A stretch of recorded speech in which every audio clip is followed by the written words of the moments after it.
So good? All right, hi, everyone. The Sparta Board of Education regular meeting. What? No, it's on. The Sparta Board of Education regular meeting is called to order at 6:01 p.m. Lee, would you mind reading that? Sure.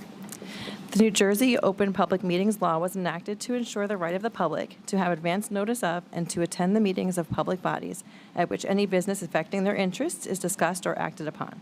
In accordance with the provisions of this act, the Sparta Board of Education has caused notice of the time and place of this meeting to be published in the New Jersey Herald, the Star Ledger, tapintosparta.net, and notice of the meeting has been posted on the Sparta Township School District website. All right, Joanne, can we get a roll call, please? Ms. Collier, Here. Ms. Gagnon, Present. Ms. McMichael, Here. Mr. Paleshi, Here. Ms. Sealander, Here. Ms. Serafino, Here. Dr. Serrano, Mr. Wood, Here. Mr. Morris. Okay, we can start with the Pledge of Allegiance.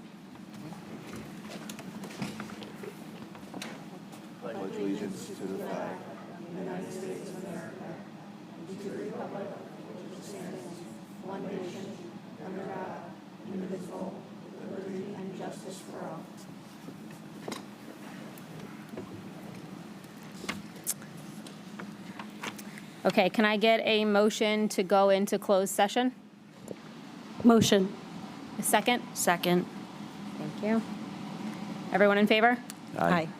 Okay, we're going into closed session to talk or to discuss confidential student matters, attorney-client privilege, and personnel, and we are expected to be back out in approximately 1 hour. Anything else? That's it.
Be resolved that the Board of Education closes executive session and enters back into the public portion of the meeting at 7:16 PM. Joanne, can I get a roll call, please? Ms. Collier, Here. Ms. Gagnon, Present. Ms. McMichael, Here. Mr. Pelesci, Here. Ms. Seelander, Here. Ms. Serafino, Here. Mr. Wood. Here. All right, we're going to get started with district recognition. No? Presentations. Okay, up next are presentations. Dr. Beck?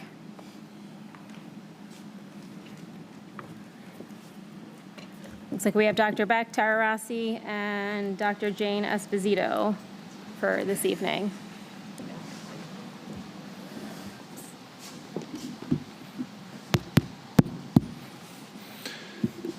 Good evening. For those watching at home, usually we post the presentation that we are presenting up on the website so you can view it while you're at home.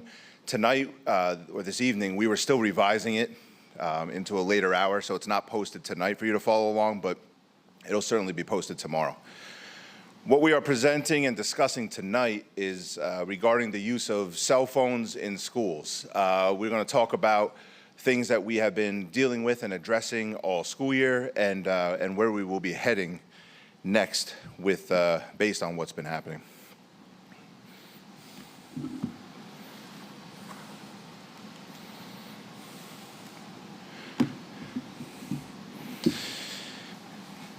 So two things are driving the discussion and driving the need to have this discussion tonight. One is we currently have a policy, a board-approved policy that is in regard to cell phone use in schools, and it is extremely outdated.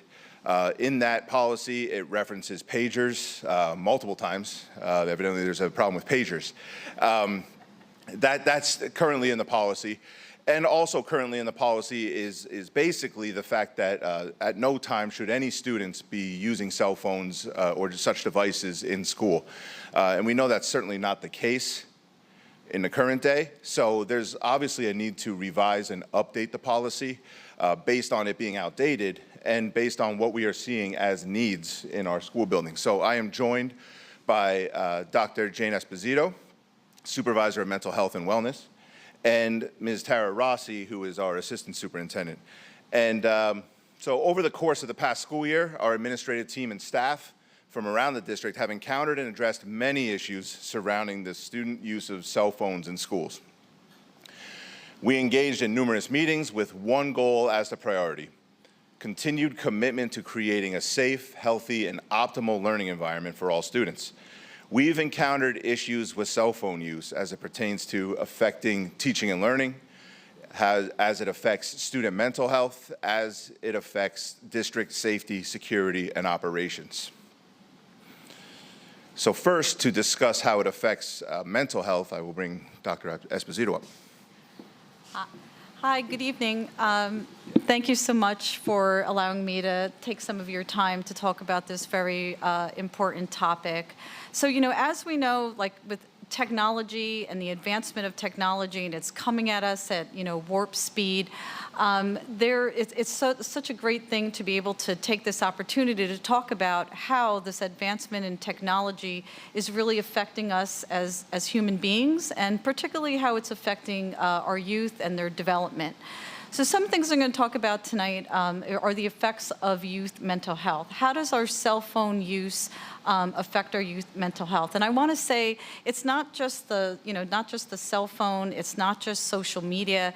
It's the excessive use of the screen time, of the cell phone use, and of course of social media. So what do we know at this point, as research is coming in, what do we know? We know that higher levels of screen time use are associated with poor mental health. What does that mean? So we're talking about, depression, anxiety, behavioral issues. We're talking about inattention, irritability, and even at worst, addiction. How does that happen? Some of the contributors to that are certainly, kids, when they feel like they're missing out, you've heard of FOMO, it's that anxiety. It could be lack of sleep.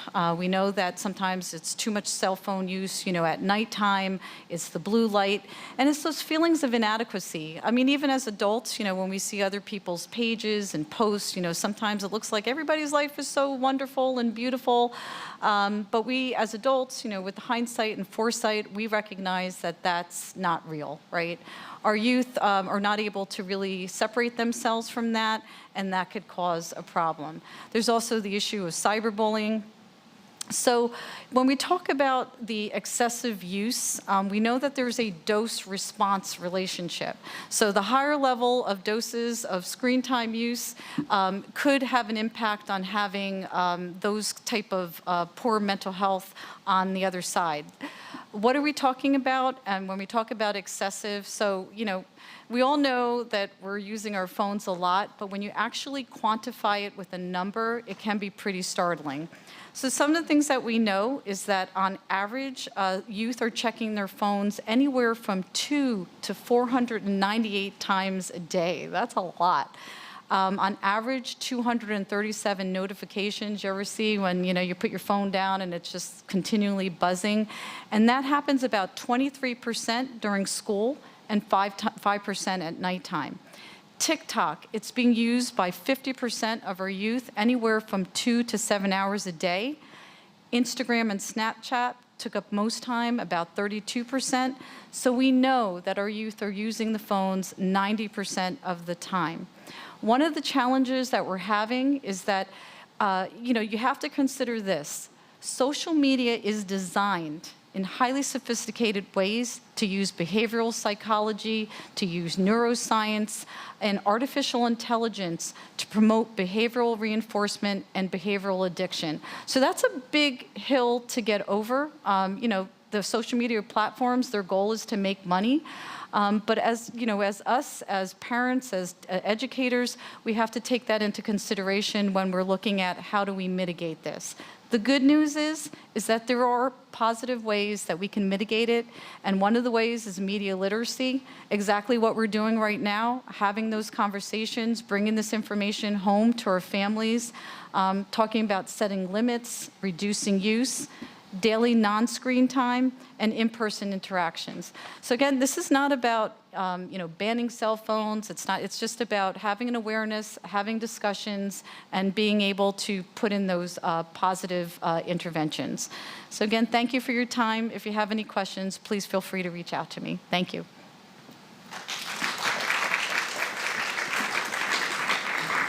All right, good evening, everyone. I'm hoping I could read that. It's one of my first concerns at the moment. These old eyes here. Maybe my glasses need to be updated. But I want to talk to you briefly about the effects of cell phone use and increased screen usage, social media on teaching and learning. So obviously there'll be another point in time for us to talk about the solutions proposed, but that is the work in progress, and we want to talk to you about the reason why that's become an initiative for our school district as it relates to teaching and learning. And so first, we want to recognize that cell phones are a tool and they are part of our culture. So our kids are growing up with them. Technology is developing at a rapid pace, and it's not necessarily good or bad. It's a technological tool, and how we help them navigate the use of that is what matters the most. And so the space that cell phones have in our classrooms and the impact it has on teaching and learning, specifically learning, is something that has a vast degree of research continuing to grow. And so our goal is to spread awareness, bring attention to that, and really make thoughtful, considerate decisions about how to navigate the growing body of research that I shared on the screen above or next to you. And so one of the first things this research is accumulated, this isn't grounded in Sparta specifically. The challenges with cell phones are not specific to New Jersey, to Sparta, or to the United States, actually. And so around the world, education systems are trying to navigate the best way to support learning, to support students, recognize positive uses of technological tools while bringing awareness and support to our students.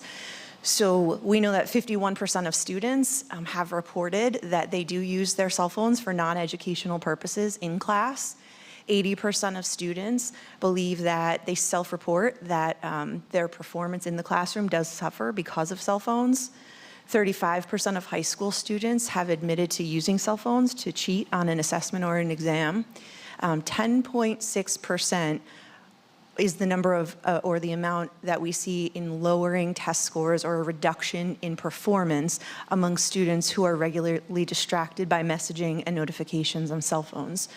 70% of students admit to being distracted by their phone in class, and we see 94% of public schools across the United States recommitting to how to support these concerning pieces of evidence. Cell phones are interesting because on one hand, we know that the impact and effects could relate to student safety. And then on the other end of the spectrum, the effects are so invisible that being in their pockets look like they're away and not bothering anyone, as kids are getting 273 notifications over the course of the day buzzing in their pockets, impacting their attention, impacting their focus, causing stress, anxiety, and lack of learning. So we will continue to share solutions to that. That was part of this presentation, just where we are headed and what the work will entail. And again, overall, it's about bringing awareness and cooperation together to take care of our kids. So thank you for your attention.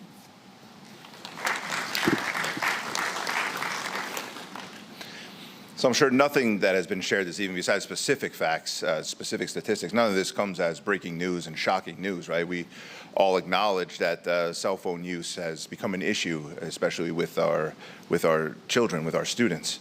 One last area that we wanted to discuss was the effect that cell phones in schools have had on safety, security, and operations of schools. In our school district specifically. So issues continually are encountered and addressed by administration, child study team, and our threat assessment teams. And these situations include, but are not limited to, cyberbullying and harassment. This is during school hours. And of course happening outside school hours as well, which is less of our control. Cyberbullying and harassment, threats made via text, social media, and other apps. Sharing of inappropriate content via text, social media, and other apps. Taking of photos and or recording of videos without permission of students or staff has all taken place, not just this year, but in the past couple of years in our schools. Research has shown a reduction in these instances in schools that have taken proactive measures to address cell phone use in schools.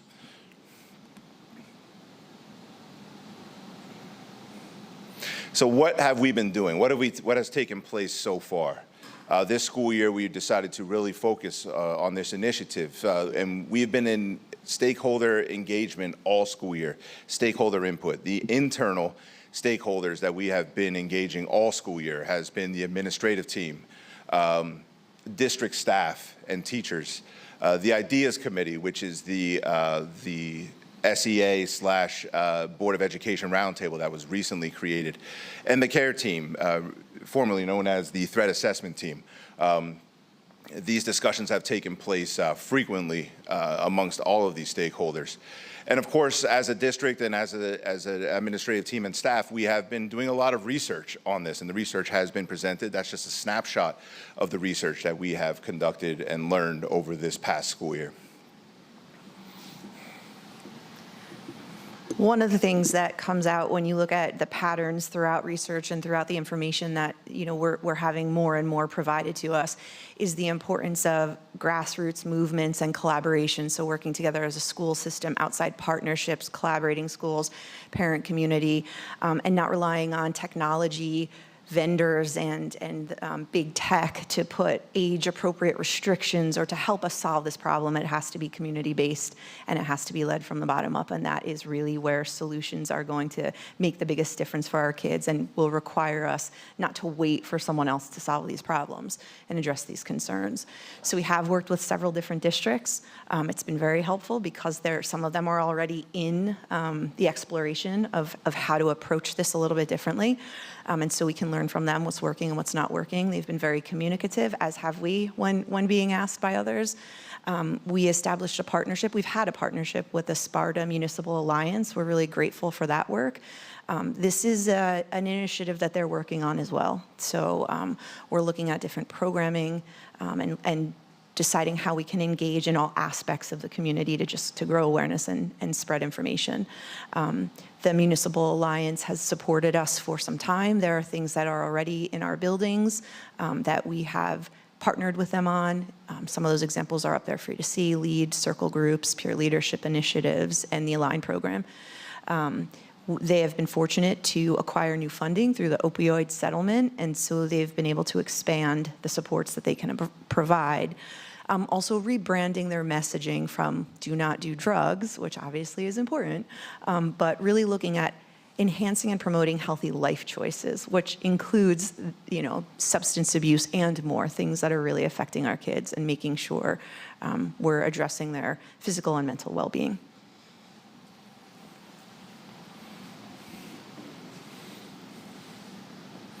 So those were the measures that have been taking place and will continue to be ongoing. But what else are we going to do next? The next steps are to revise our current policy. I mentioned that our current policy is certainly outdated, so it needs to be updated into 2024 standards and 2024 terminology, first and foremost. And then we have to acknowledge in that policy, we have to make sure it's updated for modern day relevance, but we have to acknowledge in that policy that an absolute ban, as is basically stated in that policy now, is not what our education environment looks like right now, that there will be times and spaces for the use of cell phones in the classroom, and that's what we need to adjust our policy for, and that's more of the broader guidelines of what we will use, and then the individual schools will revise their handbooks accordingly, which is the next step that you see there. Address needs of students and staff with a focus on, really the focus is on middle school and the high school. The focus being on those buildings because that's where the cell phone use is taking place. Obviously, as you get younger in our grade levels and in our buildings, the cell phone use obviously becomes a lot less. What I want to make clear when we're talking about revising policy and updating policy, I want to make clear that we are not going to revise a policy that is going to be an outright ban on cell phones. That's not what we're doing. But we need to update the policy to reflect what is currently taking place and what we feel should be the space and times that the cell phones are acceptable to use. The timeline is on the right-hand column there. We're going to continue to engage stakeholders as we've been. We're going to continue, as we do every summer, the handbooks in all buildings are updated every summer, but this summer, in addition to the regular revisions that take place, the revisions will also focus on cell phone use based on the policy and what the consequences, repercussions may be when violating that policy. The timeline is the policy revisions. We are aiming to revise the policy this summer. So as you know how policies work, they need to go through 2 readings. We are aiming to have the first reading of the revised policy at the July meeting, the second reading of the revised policy at the August meeting, and then all of that taking place for September implementation. Really the purpose of this evening's presentation was to make sure that we don't just show up in July to the board meeting with a revised cell phone use policy and have the public, the parents wondering what the heck is going on, why are we doing this? We wanted to make sure that everybody was understanding exactly why we are taking these measures. So in conclusion, we're not necessarily going under a paradigm shift, but what we are doing is recommitting to the consistency and the implementation of best practices because, as I mentioned now multiple times, what the policy reads and what actually takes place in our school buildings does not match up. So we need to definitely make sure that there is consistency. And I just want to reiterate, if you take anything out of this and you want to go share with other parents and friends, what was presented this evening, we are not trying to ban cell phones. That is not where we are going. We are just going to revise policy and practices to make sure there's acceptable use of our cell phones in the buildings. All right. In the meantime, again, July will be the reading of the first reading of the policy. If anybody watching at home, anybody in the audience tonight has any questions, suggestions regarding any of this, feel free to reach out to any of us. And thank you. Thank you.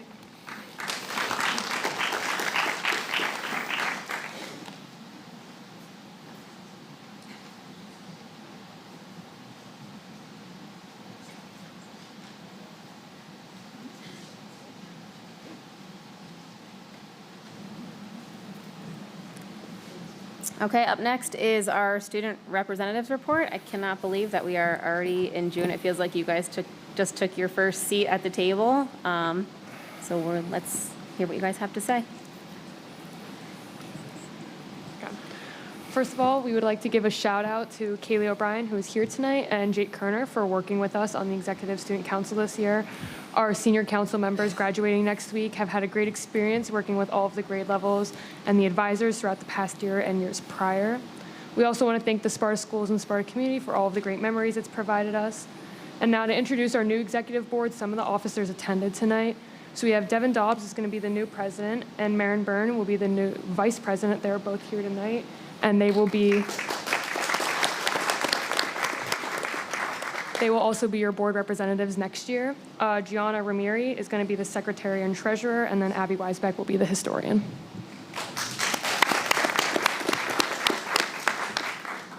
So now going into some other things that have been going on at around Sparta High School. So first off, I want to give a huge shout out to Belfatura, who actually just won first place in the whole state of New Jersey for javelin, right? Yeah, so get a little clap it up for her real quick. And next off, kind of talking about the seniors' last day of high school, we had start off with the senior awards, which were awesome, and then went through the senior walk where we were able to see our old teachers. Definitely kind of a great way of feeling very nostalgic from it. And also, we ended off with the field day, which was a great way for everyone to kind of get that feeling of being a kid again. We're playing Gaga and all the old games that we used to play as a kid, which I thought was amazing and should kind of be a tradition for the next couple of years. And so lastly, Sparta High School is wrapping up the year with finals having started on Wednesday and the official last day of school being next Thursday, which is also when graduation is going to be held. And we just want to say, from me and Sarah, I want to say thank you to all of you guys out here. They might look scary, but they are really some of the nicest people that we'll get to know, and they're very great to work with. And we just want to say thank you for that.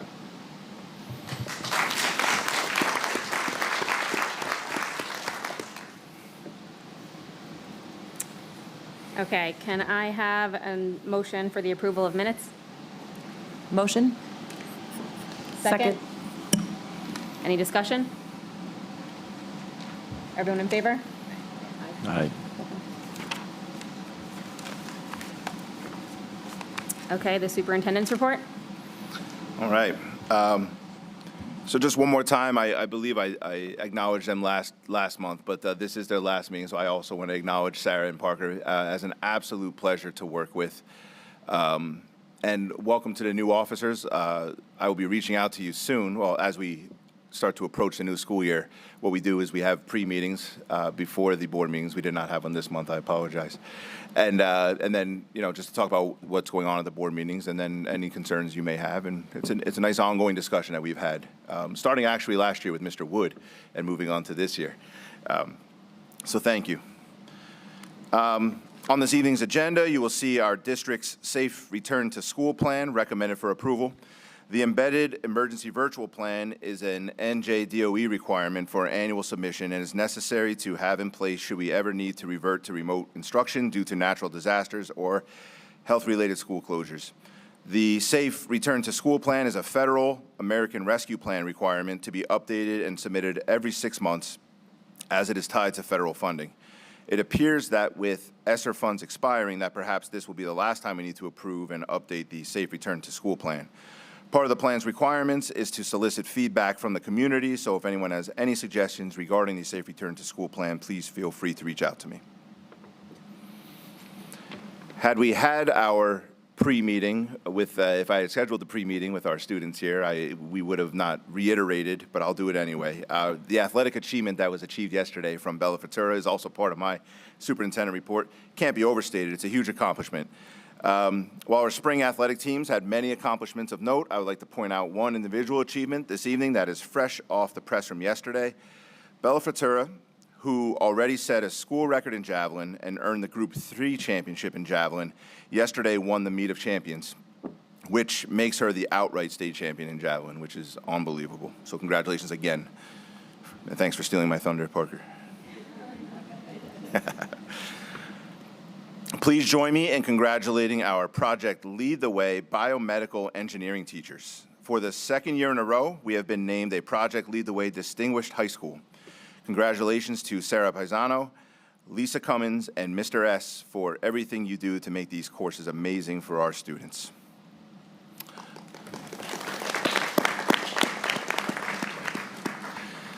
One retirement I would like to acknowledge on this evening's agenda is Paula Sclafani. She has served the district as a secretary, most recently in the high school. She served the district for 21 years, so congratulations and thank you to Paula. And regarding retirements, throughout the year, I have recognized all of our retirees in a monthly superintendent report at the board meetings. I'd like to once again acknowledge all of our retirees from this school year and recognize the countless hours and years of hard work and dedication that our retirees have selflessly given to our students and our district. Earlier this week, Ms. Rossi and I met with SEA leadership, as we do every month. As we wrapped up the school year's meetings this week, I just wanted to publicly thank Ms. DeLucia and Mr. Bayless for their collaboration throughout the school year. While we may not all... There's more. While we may not always agree on all matters, the professionalism and genuine conversations that take place on a regular basis are certainly appreciated and part of a healthy working relationship between the Sparta Education Association and our district administration. Lastly, I would like to wish all of our parents, students, and staff a very happy and safe summer and thank the entire Sparta community for another successful school year. Thank you.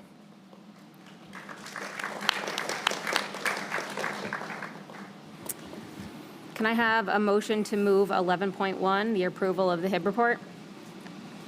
Motion. Thanks, Craig. Second? Second. Emily? Any discussion? Joanne, can I get a roll call, please?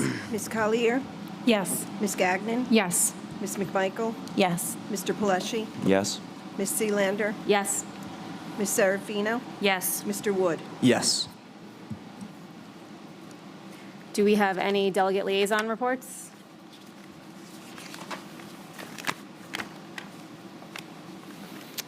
No? Okay, moving on. We're going to move on to public comments. The public comments are invited on matters pertaining only to action items at this time. Please state the action item number, as well as your name, municipality, and group affiliation, if appropriate, for the record. Each participant will receive 3 minutes to speak. Once you have had your allotted 3 minutes to speak, you will not be permitted to speak again until public comment number 2. All statements should be directed to me as the presiding officer. The board or administration may or may not respond to any questions or comments at the conclusion of public participation number 1. Okay, so anyone would like to?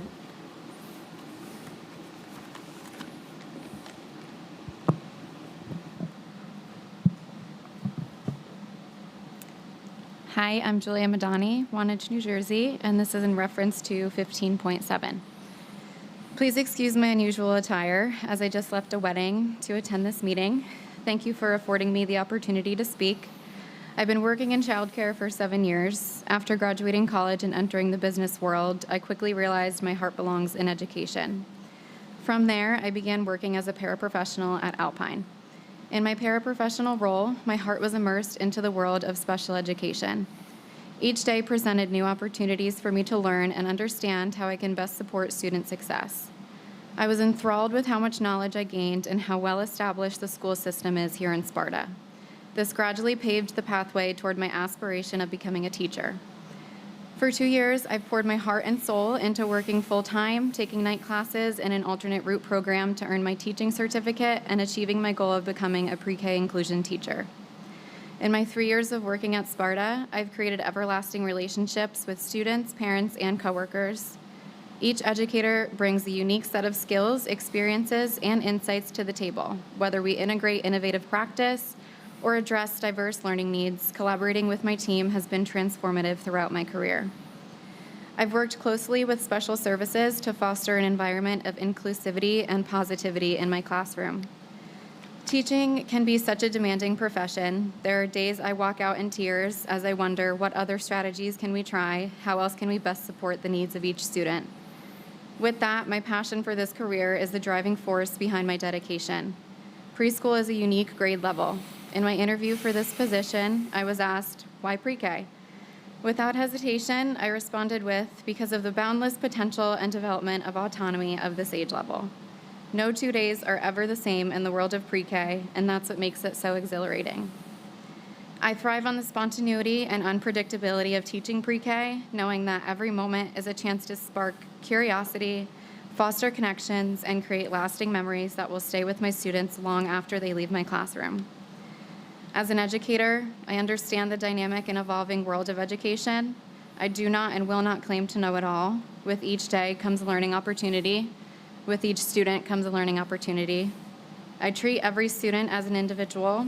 As some students may have more diverse needs, I utilize the education and training, like Handle with Care and professional development opportunities that I've been provided. I am eager to engage in ongoing learning while expanding my skill sets and practices and adapting to new techniques and strategies. I will continue to reflect during and after teaching to consistently show growth and improvement in my professional development goals. Again, I want to extend my gratitude to each of you for listening. I hope you take my knowledge and passion for education into consideration to continue working in the Sparta district, and thank you.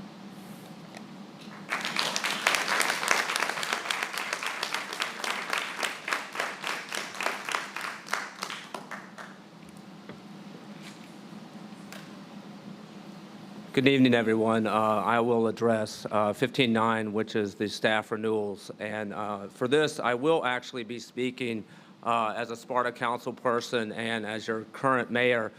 Just to give you a little context as you go into that consideration, I thought it would be helpful to share my own experience. Recently, being mayor, you get invited to a lot of award ceremonies. And recently got to go to the senior awards, and I see two of the recipients to my left here who collected a heck of a lot of awards. And as I sat there and saw all the awards, from AP awards to kids who can speak 2 languages, to literally, I didn't know how long it was going to go with the number of kids who graduated with a 3.75 grade point average. And so as I sat there, I think it's really important to give a thank you to you, the board, Superintendent Beck, but most specifically, the people who made this happen, which is our teachers. And as I sat there, I realized that those accomplishments were only possible through the teachers. These kids come to them kind of like uncut gems. You can see the kind of glow of talent, but it needs work. And it's the teacher's job to extract that talent. And my gosh, did they. I mean, we had 8 AP awards, we had multiple language awards, scoring high on all kinds of exams, and that was only possible through the help of the teachers. And also being on the stage, you get a really kind of bird's eye view of the connection between the child and the teacher. And what I saw was when the recipient would come up and get the award from the teacher, you could see that connection. You could see how they had worked over 4 years and built a level of trust. And that teacher had pulled out of that child something the child probably maybe knew was there or maybe didn't. And I think it's just a remarkable testament of the talent of the teachers that we have here, in addition to the talent of the student. And so I just wanted to share that. I know every member of council is extremely proud of our students. We're proud of our teachers. And we thank all of you, the staff. And so, again, I wish everyone a fantastic school year, but I thought it would be appropriate as we conclude this school year to end on a very positive note. And we have an extreme talent in this community, and that's something I learn about every single day when I go out. And my hope is these kids, as they go and on their journey, they remember to bring those talents back to Sparta. Bring your talents back, not to copy LeBron, but bring your talent back to Sparta, because we want to be a welcoming place for you, that you can get a job here, you can contribute to your community, because you're a great asset, and all of y'all are a great asset, so thank you.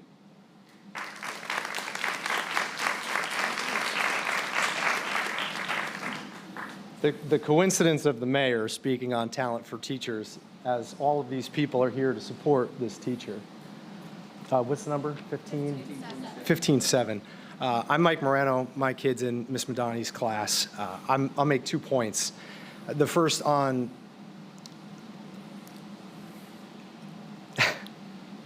Communication. Communication. I used to be a teacher, and I know hirings and firings go very quickly. I've left education and have since worked a lot with professional mediation. And in my experience, what I've seen is it's usually a misunderstanding at the root cause of a lot of problems. Many issues can be resolved early with open communication. And I say that because my kid came home having been questioned. The next day, her teacher was gone. There wasn't a lot of communication put out. In this process, it's not likely that there was an opportunity for the teacher and the parents to sit together and have a conversation around what happened and why. If that conversation didn't happen, it's a disservice to our process here. And it's not too late to have that conversation. And that's my next point, is Ms. Madani is not in her tenure year. Not in her tenure year. I know she's been working in this school for a number of years prior, full-time, never an issue, but this is not her tenure year. So let's not rush to make a decision that doesn't need to be made right now. There's ample opportunity in the near future to continue the evaluation, to look at the assessment. And if there's any kind of cause for concern, any pattern or trend in behavior, we can let her go at any point. So I'm a little confused at why we're rushing. So those are my 2 points. I implore the board, please consider this in this woman's young career. In 15 years, I hope she's still there when my daughter is doing her walkout. We're experiencing a shortage of teachers. We have to keep the good ones. People are leaving the profession. I'm one of them.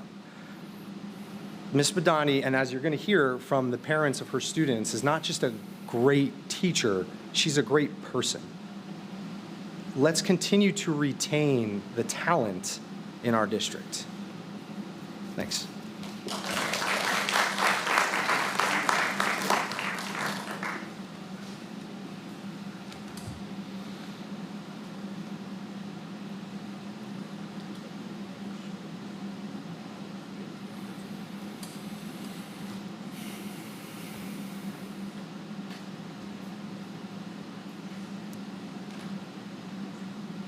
Sorry, it took me a minute to sign in. I thought it was just my name.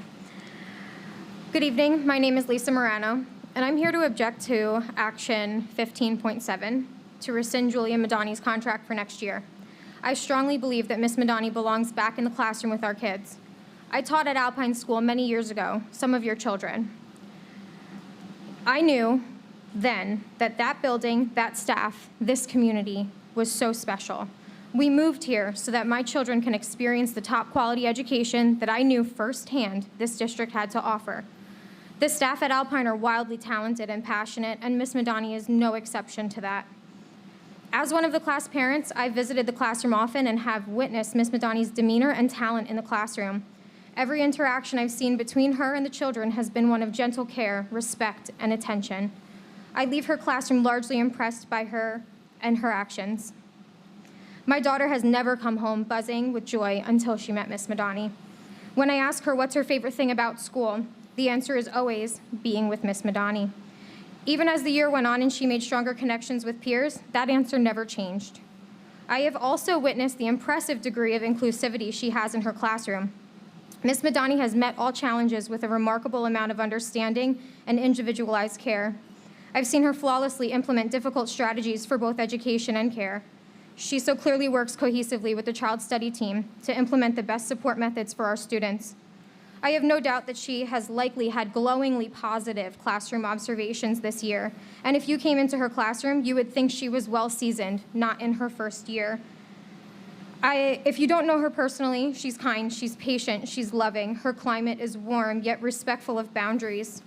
When my younger son is frustrating, I hear my daughter tell him, "Dean, it's okay to make mistakes. When we make mistakes, we're learning." When I ask her where that came from, it's Ms. Madani. Julia Madani is teaching these children valuable life lessons and coping skills for social emotional intelligence alongside academics. She's the type of teacher they will always remember, and I have no doubt that if Miss Madani were to stay in our district, she would become a fan favorite. Many requests would come in annually for parents wanting their children to be in her class. We need more teachers like Miss Madani who go above and beyond for our kids.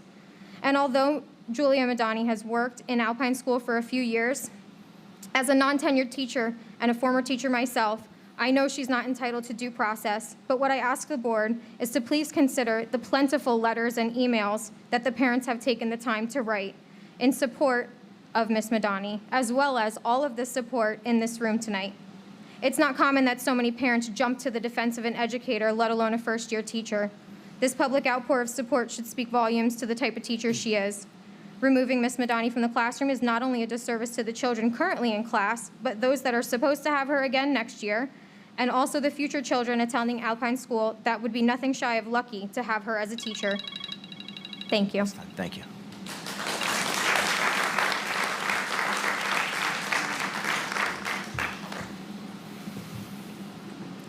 Anybody else?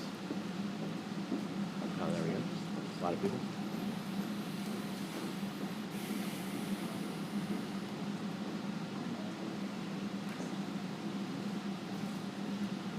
Good evening. My name is Christina Leiden, and I'm also here for 15.7. I'm a parent of an Alpine pre-K student. I'm here to encourage the board to vote against rescinding Ms. Madani's teaching contract. As a preschool parent, I frequently find myself in the company of other class parents, in the pickup line, at birthday parties, during school events, and soccer games. Throughout the year, I've shared in countless conversations where moms, dads, and kids have expressed utmost gratitude and appreciation for our teacher. We've not only marveled at a first-year teacher bringing a curriculum to life in engaging and fun ways that foster love for learning, but also a teacher who has carefully and thoughtfully helped our children through their individual challenges. Overcoming fears of being away from their parents, fears of the bathroom, fears of making friends, fears of new shoes after old shoes broke. Ms. Madani has not only done this, but has communicated and partnered with parents along the way. Parents walk away from conversations with her feeling the love, support, security, and care that our kids receive in the classroom every day. Oh, geez. Last year, also at Alpine, in the same class, this class had a different teacher. The overall sentiment in parent conversations like this was, my kid seems to be doing okay, and I thought there'd be more engaging activities in the class. Our teacher left last year in the final month of school after an investigation similar to the one that has brought me here today. But this year is different. We parents stand by Ms. Madani. Countless letters of support have poured in for our teacher. We don't know specifics of what happened in the class, but we know that whatever it is, it can and should be resolved without the district and our children losing their teacher. This year, my daughter, Amelia, has excelled academically. She is prepared to confidently enter kindergarten. More importantly, she's developed socially and emotionally.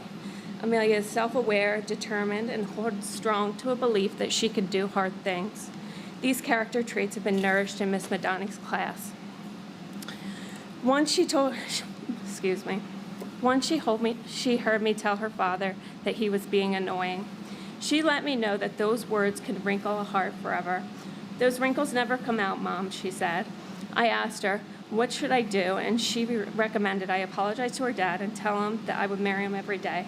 She learned this in the classroom with Ms. Madani. She reminds everyone how important it is to be kind, be respectful, and be responsible. That is the Alpine way, she says. I hope as parents, your children have a teacher that has touched your kids' lives in the way Ms. Madani has touched ours. If you have, you know that expressing this gratitude and the significance of it in a Board of Ed meeting, you'll never do it justice. It's simply not possible.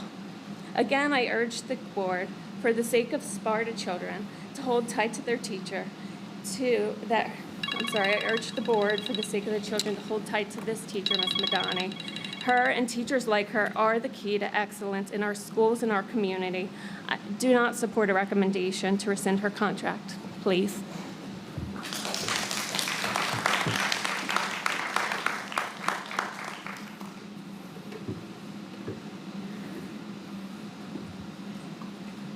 Jenny Derricks, Tap into Sparta, 15.34, first reading on honoring students.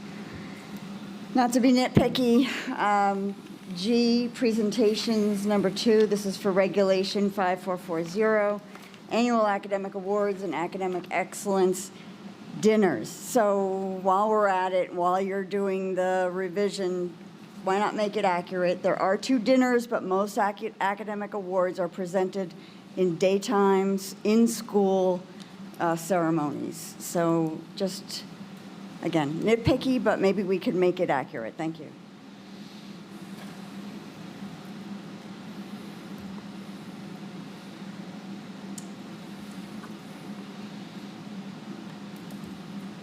Thank you all for being here today. I'm speaking on behalf of 15.7. My name is Kristen Scanlon, and I'm a parent of a pre-K student in Ms. Madani's class. I stand before you today to advocate for Julia Madani and request that her contract be maintained. I would like to express how instrumental and inspiring Ms. Madani has been throughout this past year, providing our daughter with the knowledge, confidence, and support and genuine love of a true educator. Our daughter emulates Ms. Madani's positive personality, grace, and colorful style. She expresses the joy of being able to hold Ms. Madani's hand as the line leader, taking pride in each daily role that she is given, even if it is the caboose. The rotating stations and daily mindfulness that is taught by Ms. Madani is progressive, keeps our daughter interested and informed. Now, on every family walk we take, no piece of litter goes unnoticed, as we do our due diligence in retrieving it and taking care of the earth, because we know how important it is to reduce, reuse, and recycle. Yoga and stretching have now become a part of our bedtime routine because we have learned the importance of taking care of our mind and our body. The goal I had for my daughter entering pre-K3 was for her to be able to write her name by the end of the year. With the guidance of Ms. Madani, she was able to accomplish this goal halfway through the year and now is able to write each letter of the alphabet independently. I can honestly say that my daughter has not been the same since the absence of Ms. Madani. And in my mind and heart, that speaks volumes. I believe that Ms. Madani is an asset to our school district and would love nothing more than to continue to have her as a leader to our daughter next year in pre-K4. For these reasons, I strongly urge that you retain Ms. Madani as an educator. Thank you for your time and consideration.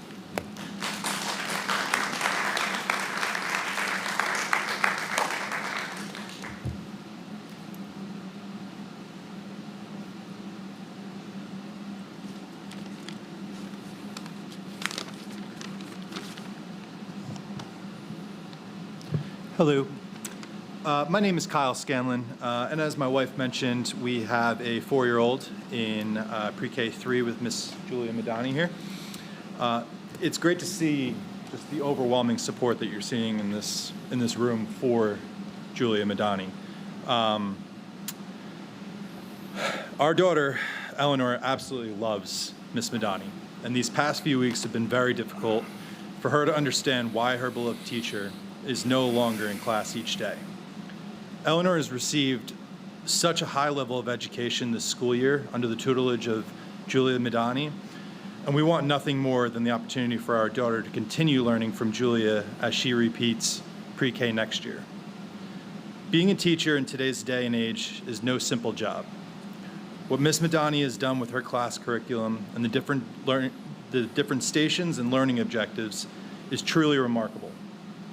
Our daughter comes home each day excited about the lessons being taught, and she has quickly learned so many valuable life lessons, such as reduce, reuse, recycle, how the weather system works, understanding how nature is important to our environment, and so much more. Ms. Madani's passion for teaching is evident once you step foot in her classroom. But what's more important is how much love and admiration all of our children have for their teacher. Simply put, Ms. Madani is a great educator, and it would be an immense loss to AES to lose her creativity and passion for learning. Our family moved across country to New Jersey in the fall of 2022 with a focus of finding a community where our children would receive a top-level education. In our search, we quickly discovered what sets Sparta apart from the rest.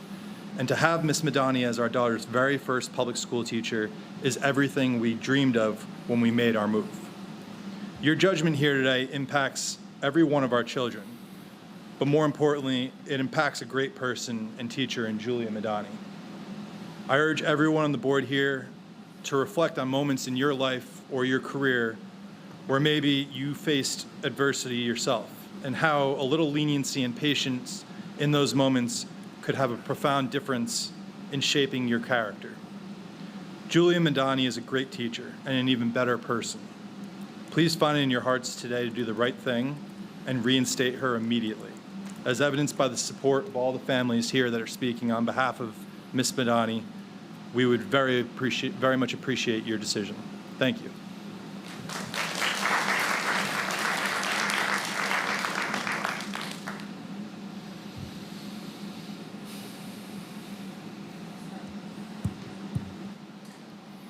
He's way taller than I am. Okay. I'm Stephanie Rothman, and I'm also speaking on item 15.7. My daughter is a student in Julia Madani's preschool class. This year, Miss Madani made her feel safe, cared for, smart, brave, and trusted. At one point this year, my daughter was afraid to use the restroom because she thought she was going to get locked inside. Remember how young these students actually are. Miss Madani quickly communicated this with me and my husband and suggested she give her a special classroom job as door opener to help her develop the fine motor skills to help her feel safe and confident going to the restroom.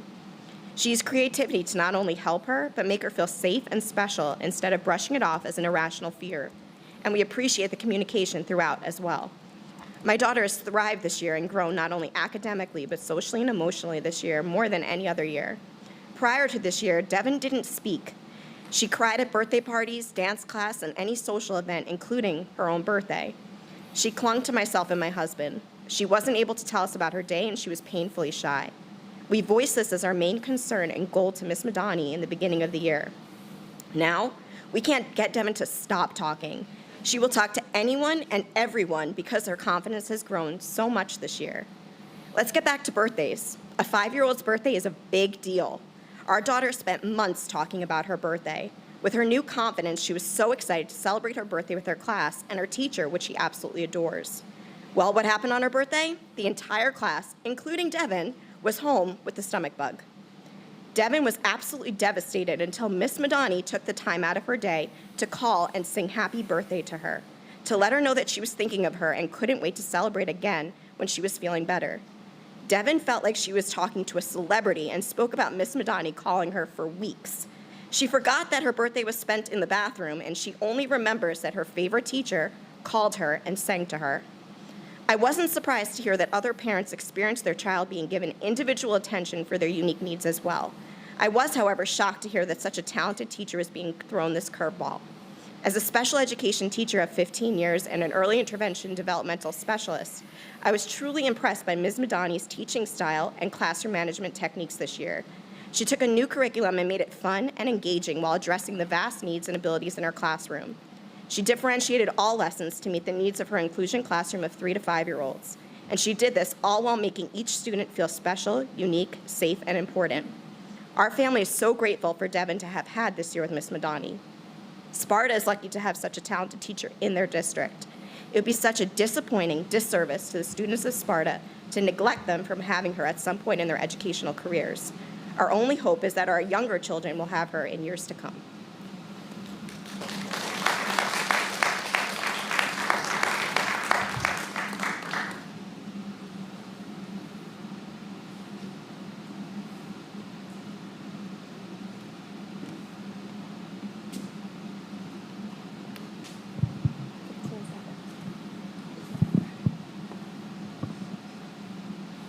Hello, my name is Stephanie Ulisny, and I'm here to speak about 15.7.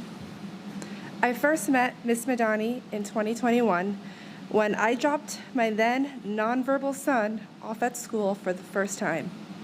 As you can probably imagine, my nerves that morning were pretty high because I was worried that the staff would not fully understand his needs.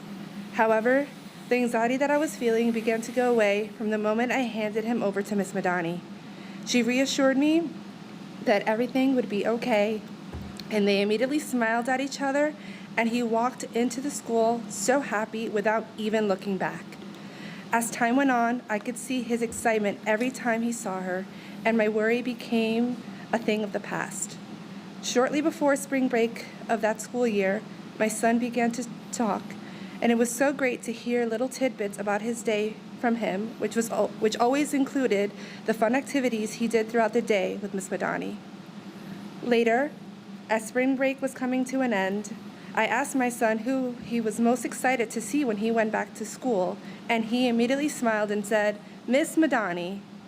Their bond throughout this time in pre-K only became stronger and remains that way to this day when he sees her in school. As a mom, I can't thank her enough for all she has done for my son. I am now fortunate enough to be the paraprofessional in Miss Madani's classroom for the past 3.5 months, and I'm able to see her hard work and dedication to her students. She is always coming up with fun educational activities to get the children excited about learning, and it's been so wonderful to see how much they have learned from her. But apart from that, her love and compassion towards her students is undeniable. The students love her and are constantly drawing her pictures and giving her hugs. They light up every morning when they walk in and see her. Our classroom is filled with drawings and paintings made for her. She is a great educator and is highly missed by her students. For the past 3 weeks since her absence, every single student has expressed that they miss her and can't wait till she returns. Every student. Not allowing her to return to her classroom would be a disservice to her students and other children within Sparta. Having been a parent and now peer, I can honestly say she deserves to be a teacher within our district.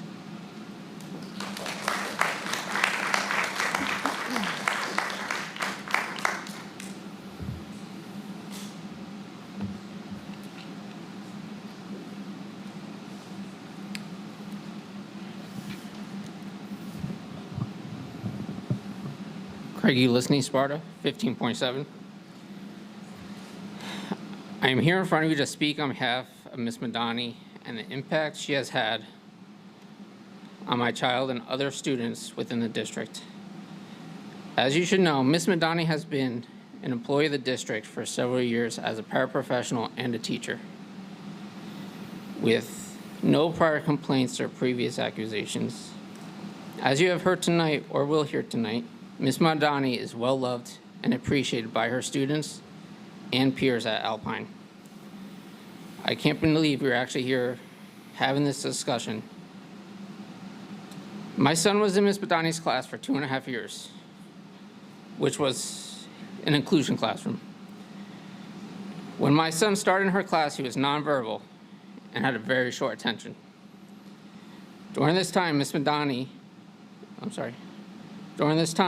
Ms. Madani, he started to thrive with speech, fine motor skills, and social skills. This was not because he was just in school.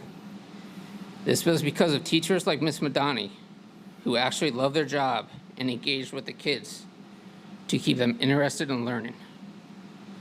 Some may think this is just a preschool teacher, but it's more than that. As a preschool teacher, she lays the foundation for every other grade moving forward. My son is now thriving in kindergarten due to Ms. Madani. I can say with 100% certainty that my son would not be where he is academically, socially, and developmentally if he had anyone but Ms. Madani in his class.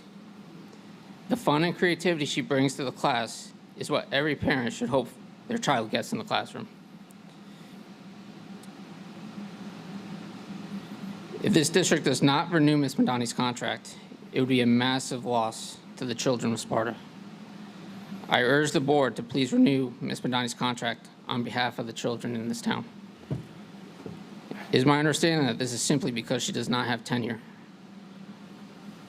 I want you to think that this is someone's livelihood that you're voting on. She's a young teacher, and we need her. I would ask that every member of this board think carefully and form their own opinions based on the testimonies you hear today. Thank you.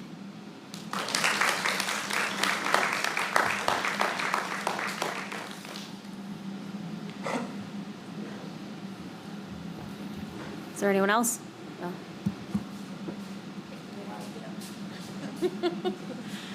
All right, so Meg McDermott, again, 1517. So as a class mom, I have witnessed firsthand Mrs. Madani's exceptional skills and dedication to my child and the other children in the class. Mrs. Madani is an incredibly kind, nurturing soul who's gone above and beyond to ensure that each child feels loved and supported in her classroom. She has created an environment of safety, positive growth, where children not only thrive academically, but also socially and emotionally. She has taken the time to understand what motivates each child and tailors her approach to meet their unique needs and interests, such as my son who's obsessed with Spider-Man. These simple yet thoughtful gestures show her dedication to building strong connections within her students. Mrs. Madani actively incorporates activities and lessons that foster essential social skills such as empathy, communication, conflict resolution. Through her efforts, she has implemented strategies at school that have had a positive impact on him, both at school, and then I have replicated these at home and seen amazing growth in my child. My son helps teach my younger son how to calmly work through his emotions and stay in the green, and oftentimes also provides me with much needed guidance and reminders. I've always felt confident that my son is in a safe, nurturing environment under Mrs. Madani's guidance. His genuine excitement to attend school each day, share his outside experiences with her, and in turn share school experience with my husband and I demonstrates the deep trust and security he feels in her care. I cannot speak highly enough of Mrs. Madani and the positive impact she has had on my child and our family. I wholeheartedly feel that removing her from Alpine School and this year's classroom would be a disservice to our community and future students. Mrs. Madani's exceptional qualities as an educator and compassionate mentor make her an invaluable asset to any educational institution. Thank you.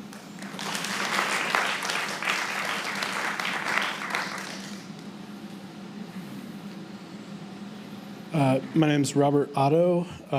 Miss Madani is my child Max's teacher, and actually I wish he was up here because he has no problem with public speaking, and he would have made short work of this. I'm not so great with that. But I know that teaching is difficult. I've taught elementary through college. I've had opportunities to teach those ages, and it's incredibly difficult. Parenting is similarly difficult. Parenting basically someone else's child, which I think as a teacher of pre-K, you're doing that, and you're teaching them is an impossible task. And so hats off to all the teachers that do that, but Miss Madani has done it with ease with our child. Now, our child came into this school system as a child of COVID. He missed a lot. He didn't socialize as much as we would have hoped. We were worried about, the bathroom stuff and all that. And as you've heard, Miss Madani excelled, brought him out of his shell, got him sorted with the bathroom, any bathroom issues, and she was incredibly patient and kind. I don't have anything to say. She provided critical care, support, and nurturing to, our most precious things in this world, all these parents that are here. So while I respect that you guys have a process and you probably need to act, you obviously need to act on these things, we're not privy to what allegations were made, but I can just speak to my child's blossoming, being nurtured by Miss Madani in this past school year. The crushing emotion of Miss Madani was not in school again today is so incredibly difficult. And I would just, we have a paucity of educators. We have an even greater paucity of good educators in this country, in this area, in this town. And I would urge you not to just toss one of them aside. You guys have spent 3 years, I understand, with Miss Madani, making her into, what she is now, and to just, as parents, we're seeing the dividends of the investment of 3 years that you guys have put into her. And I think it would be foolish to have to start that process again. I think there's too much to lose, and I don't understand it. I haven't seen any indication of anything other than professionalism and courtesy and care and, her treating our children the way that we want them to be treated. So I just ask you guys to think carefully when you make your decision.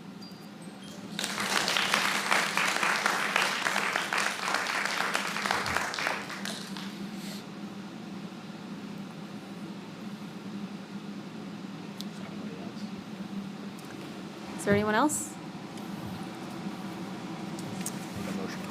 Can I get a motion to close public comment number? Oh, you're coming up? Sorry, I was looking down. Go ahead.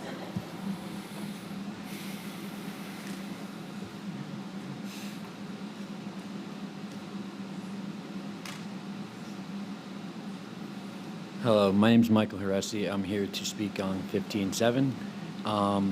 Miss Madani is my son Jace's teacher, and he is a wild child. And that's an understatement, if I'm being honest. And Miss Madani has done nothing but get him to focus. She created this thing where she will get him to go out and jump on a trampoline. She'll take him on a walk. He will do jumping jacks, anything to burn the energy so he can focus back on what the task is. And she's nothing short of amazing, and it would be a tremendous loss if we did not keep her. Thank you.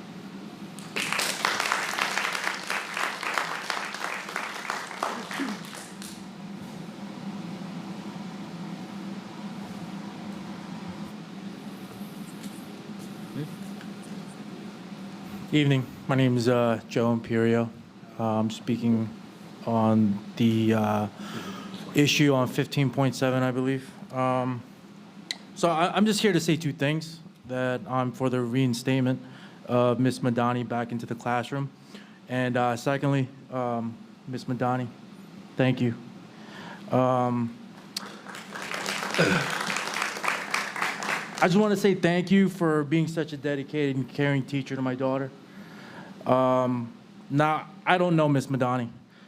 Me thanking her just now probably constitutes as the second sentence I've ever said to her. But the positive impact that she's had on my daughter, that I know full well. When me and my wife first moved to Sparta, we came here with the intention of, putting our kids in the best school system that the state had to offer. And when my daughter got to Miss Madani's class, we knew right away we made the best decision moving here. As our first parent said, we're at a shortage of good teachers. Don't make the mistake of losing one. Thank you.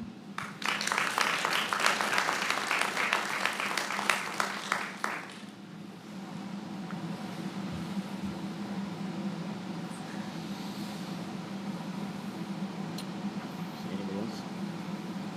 Make a motion to close. All right, I'll try this one more time. Is there anyone else? Can I get a motion to close public comment number 1? Motion. Second? Second. All in favor? Aye. Anyone opposed?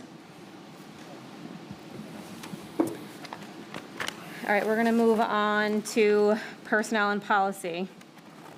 Can I get a motion to move 15.1 to 15.39? Motion. Can I get a second? Second. Emily? Is there any discussion? The only discussion I want to initiate is just thanking everyone for coming out tonight. Joanne, can I have a roll call? Ms. Collier? Yes. Ms. Gagnon? Yes. Ms. McMichael? Yes. Mr. Paleshi? Yes. Ms. Sealander? Yes to everything, but I need to abstain on 15.7. Ms. Serafino? Yes. Mr. Wood? Yes.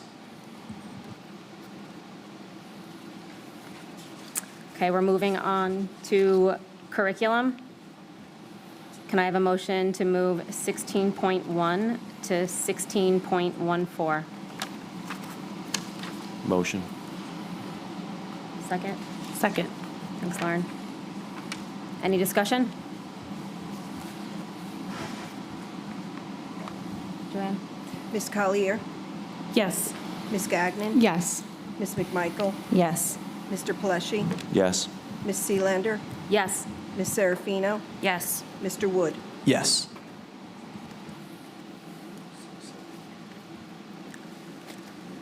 All right, moving on to finance. Can I have a motion to move 17.1 to 17.25? Can we have discussion, please? Oh, I'm sorry, yeah. Wait, it's Wait, Motion first. I'm sorry, go ahead. Motion. Second? Second. Okay, now discussion? Discussion, please. So I have a statement prepared regarding 17.19 prior to our vote. It's no surprise to anyone how I feel about the current state of and history of our district's legal spending. For whatever reason, some of my colleagues have developed a sense of loyalty to Mark Zittimer. While I can't reason with it, I can certainly try to respect it. However, I do want to go on the record to say I find it deeply concerning that this is one of the only contracts that our board is refusing to take out for a proper competitive bid. Several of us have specifically asked that we explore all of our legal options to assess whether there are more fiscally responsible options available to our district. And to be clear, with this vote, we're being told no. If you support Mark Zittimer's contract renewal tonight through Shank Price, you are voting no to even entertain other potential bids.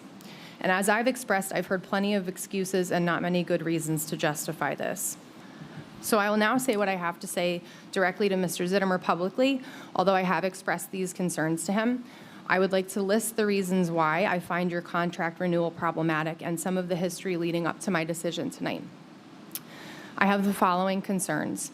Your initial appointment to the board, a disgraced former board member filing attorney ethics allegations against you involving an alleged violation of confidentiality in our district, the mysterious nature of the rescission of those allegations, the recent surge of neighboring districts terminating your contract, at least one of those districts considering malpractice charges against you, the civil rights lawsuit your representation in other districts has prompted, or in another district, I should say, has prompted from the state attorney general, your legal advice in the Sparta district, particularly surrounding policy and personnel matters over the last 2 years, billing practices through which I noticed we are paying not one, but two Shank Price attorneys for Oprah oversight, as we're being billed by both you as a partner and a fellow associate of yours. And to be clear, we can't claim to be saving the district money on an associate attorney's reduced hourly rate, when in fact we're being charged for both of your individual work, plus charges to confer with one another. You have been found guilty of unlawful Oprah redactions with the GRC on at least 2 separate occasions.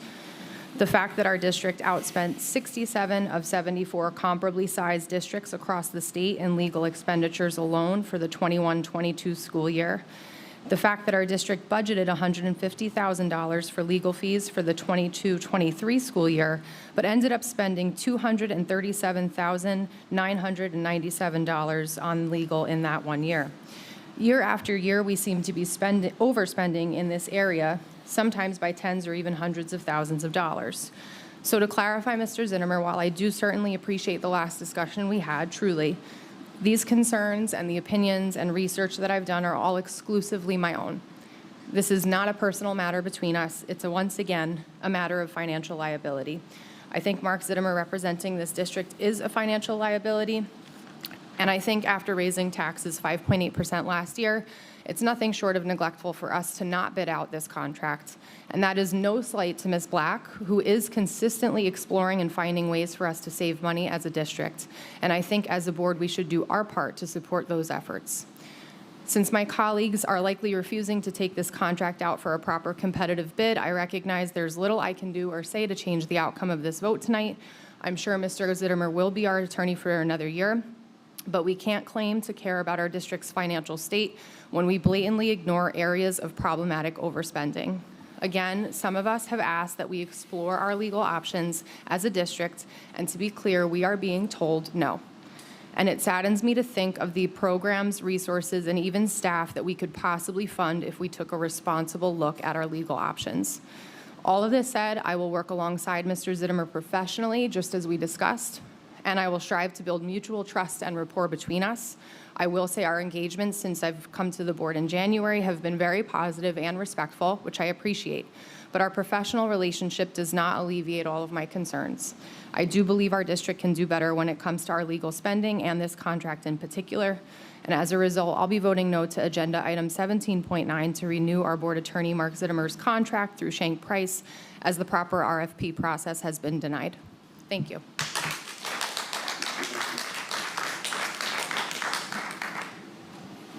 I'd just like to say, as you know, I'm new to the board, so I don't have a lot of history with Mark Zittimer, but I do just think it's fiscally responsible overall just to put our biggest expenses out for bid. I asked in the last meeting if going out to bid would cost the district anything, and I was told there's no financial cost to this, so I just think it's financially responsible to look at all our options and be fiscally transparent as possible.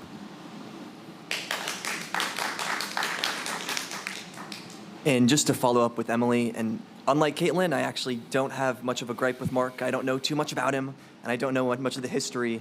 But what I do know is how we spend our money really matters, considering the fact that Caitlin and I recently won off of our Stop Raising Taxes slogan, because we really need to stop raising our taxes. And when we've come off of a 5.8% tax increase and we have a referendum incoming, I think going out to bid is the minimum of what we should do. We're not suggesting that we should immediately fire Mark or we need to make any drastic changes, but I don't see a single issue wrong with going out to bid. And when I was looking for a reason as to maybe why we shouldn't go out to bid, the only reason I really kind of picked up was, oh, I really don't care, or I don't really have the time to do so. And as a board member of the public who got voted in, that's precisely our job. And it's extremely valuable and important for us to do our due diligence when we're dealing with not our money, but your money, the taxpayer money. And recently I was made aware of at a recent town council meeting that for every tax dollar spent on the municipality, 63 cents goes to the schooling. So when considering 2/3 of your tax dollar goes to our schools, it should be spent adequately and appropriately. And to look back on what Caitlin said, she said 68 out of, so when looking at comparable school districts, out of 74 being the one that spends the most on legal expenses, and number 1 being the one that spends the least. We're number 68 out of 74. We're 6 schools away from being the bottom of the list for spending the most on legal expenses. And if we don't want to take any sort of step, not even talking about immediately firing Mark, but not even to take the step to go out to bid, I have a really big personal issue with that. And I hope that will transpire come time election season.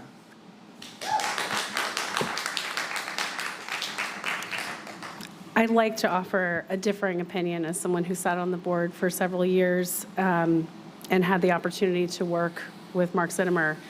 A board can choose to go out to RFP for legal services, certainly, but if a board majority is pleased with the services to the board, we're not required to do so. And I would say that our money has been, as a taxpayer and as a board member, I would say that our money has been very well spent with Mark Zittimer and his firm. They have a very strong special education arm, which has showed empathy to our families experiencing issues, as well as just zealously protecting our district, which does in fact save money in the long run. I have seen the level of detail and attention that Mark Zittimer brings to his legal reports, and the amount of care and attention he brings to board members, often not charging for calls, to be able to discuss issues and to clarify matters. He's also been noted for his excellence in school law.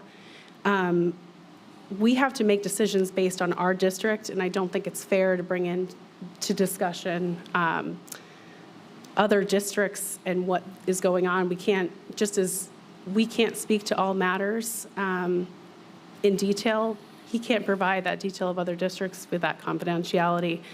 But I have been very impressed, and I am happy to support the renewal of this contract. I think it's the best direction for our district.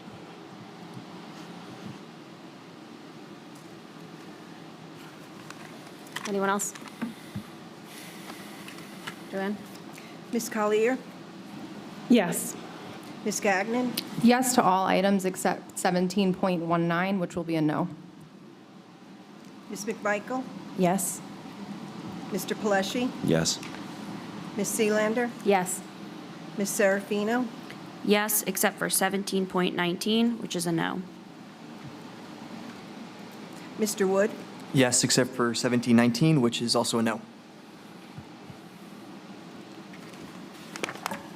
Okay, moving on to operations. Can I have a motion to move 18.1 to 18.9? Second? Second. Joanne? Ms. Collier, Yes. Ms. Gagnon, Yes. Ms. McMichael, Yes. Mr. Peleschi, Yes. Ms. Seelander, Yes. Ms. Serafino, Yes. Mr. Wood. Yes. Do we have any old business? Anything for new business? No, no. No. We don't need a motion.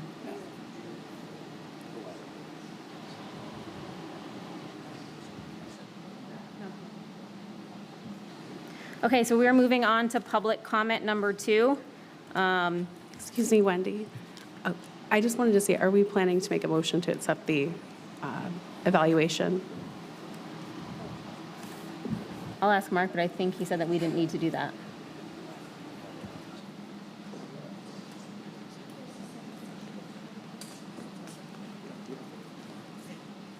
I think there has to be a motion for CUSAC. We hope we had till July, we can look into it. It has to be by July. Yeah, it has to be by July 31, so we can look at it. Yeah. I was moving on to public comment, but we can take a minute to discuss new business if you have something. Well, we don't need to make a motion, but if you have something to discuss, you can. For his, we don't have, we're checking. Are you talking about the personnel issue? No. Oh, okay. So he's checking, he doesn't think that we need to, but we have until July 31st, so even if we don't do it tonight, if he checks, we'll do it at the next meeting if we need to.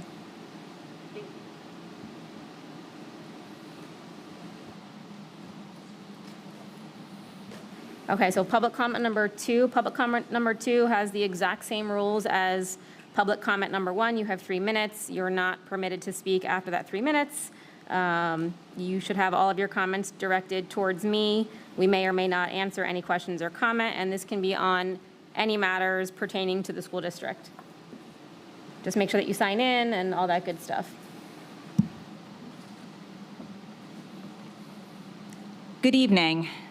My name is Angela DeLucia, and I am the very proud president of the Sparta Education Association. I'm here this evening to share the last good news report for the 23-24 school year. First, on behalf of the association, I would like to extend a heartfelt congratulations to all the seniors who just left. Our members have watched them grow and now wish them the best as they move on to the next phase of their journey. I can say with pride and certainty that it has always been our priority to guide our students to their version of success. As we know, June marks the end of the school year, and for some of our members, this June marks the end of an era. This year, the SEA is wishing a happy retirement to quite a few of our members: Doug Kraus, Susan Goebel, Patrick Pagola, Pietro Piccolo, Suzanne Russo, Margaret Incantalupo, Andrew Lowry, Susan Soy, Susan Tessier, Catherine Cahan, Patricia Curtis, Lillian Farrell, Victoria Lahamadou, Teresa McMahon, Wendy Anker, Catherine Reese, Catherine Willie, Christine Collister, Suzanne Jaravalov, and in August, Paula Scalafani. It takes a remarkable kind of person to choose public education as their career path. And for those of us who have been around for a long time, we have seen its evolution, and every day brings a new adventure. For those members who have served this school district, please know that you are appreciated and you will be missed. We hope your next chapter brings you joy and happiness.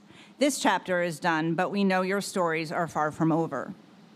Our members will be hard at work throughout the summer, teaching, learning, organizing, preparing, building, coaching. So in reality, the grind never really stops, but rather just slows down a little.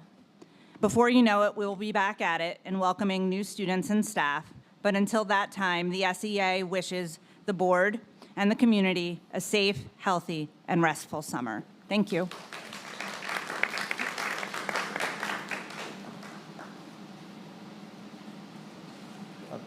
I'm sorry. Is there any way that I can request a renewal of that last order or the motion? Can you revote? No. We're in public participation now anyway. So if you want to speak, you have to wait till after. Oh, okay. Thank you. Hello, Patty Rivas, Sparta. I had to step out, so I missed some of what was being said about the renewal for Mark Zittimer's contract. And what I did hear were some really good and valid points. I heard Chad say that out of, I think it was 74 districts in New Jersey, we spend more than 68 of those districts in legal costs. I also heard, well, I didn't hear, but it may have come up that Mr. Zittimer has also been ousted from 2 different BOEs in the last year. And I hear what you're saying, that you find tremendous value in Mr. Zittimer's legal counsel, but I wonder how do you think, what message are you sending to the community when we hear these facts? They're facts. And we're not even going out to bid because of lack of time, lack of effort.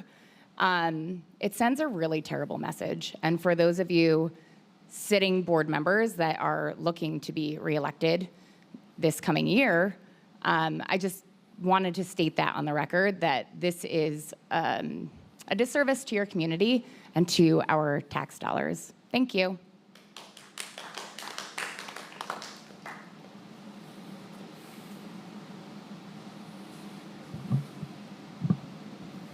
Good evening. My name's Graham Weidenbach. I live in Sparta. I'm just here tonight to address an issue I see with the rubric that's set in place for a 6th grader to be placed into 7th grade math. So my daughter has a 91% average for all 3 marking periods so far in Math 6. She's also in STEP specifically for math. She's always made honor roll or high honor roll since starting middle school. She has all A's in her classes this year, except for 1B last marking period. So there are 3 placements for 7th grade math in general: Math 7, pre-algebra, and algebra. So our daughter Ella is being placed in the lowest level math class, Math 7, and in our opinion, that's going to severely hinder her math trajectory for high school. Just as a comparison, our oldest daughter easily placed into pre-algebra in 7th grade 6 years ago. And our middle daughter, Madeline, went into geometry in 7th grade 2 years ago.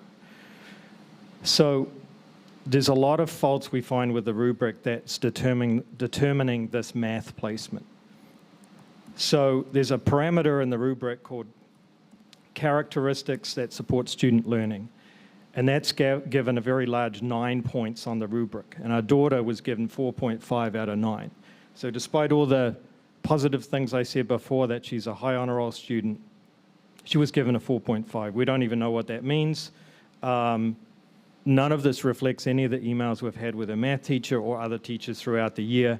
They've said she's a really good student. There's no issues in class. She's doing well. So this was our first kind of warning sign something was off with the rubric. In previous years, our understanding is this teacher recommendation category was only given 5 points, not 9. So we've reached out to the department head for math. We've really gotten nowhere. We've been told we simply do not qualify to appeal. And this is not what happens in other schools in Sussex County. We've talked to other teaching professionals that we know and reached out to. So just as a parent of an honor roll student, gifted and talented student, I have the right, I should have the right to appeal my child being placed in the lowest level math class. It just doesn't make any sense at all. And in fact, we feel that everyone should have the right to appeal. Right now, you have to fall between 1 to 2 points of the overall rubric assessment to even be considered for an appeal, which we think is ridiculous. So, I mentioned the trajectory to college before. So, our oldest daughter is doing SATs, and she's not doing well on the math section, even though she's an honors student. That's time, sir. Thank you. Okay.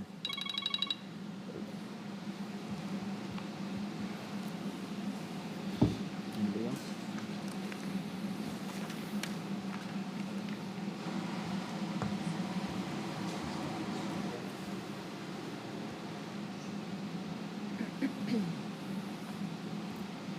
Sorry. So you know what I'm going to ask here. Can we request a motion to reconsider this? It didn't seem like 1507, it didn't seem like there was any discussion or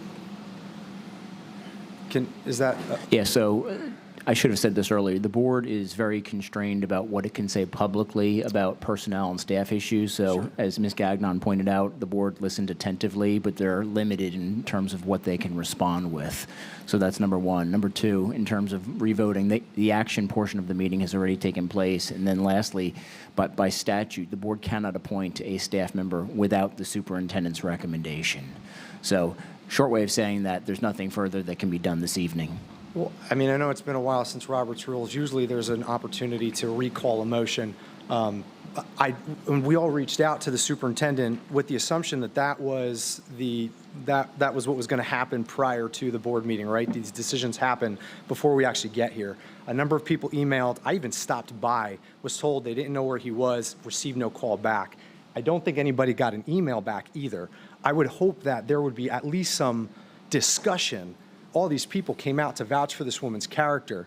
This could be a mistake. It's the second year in a row that someone's been uprooted from this classroom.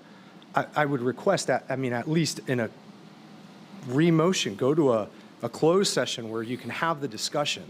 What is the reason, why are we losing this good person? We can't discuss that. You're right, I'm sorry, it's not an appropriate question, but I mean, will somebody motion to put this back on the table?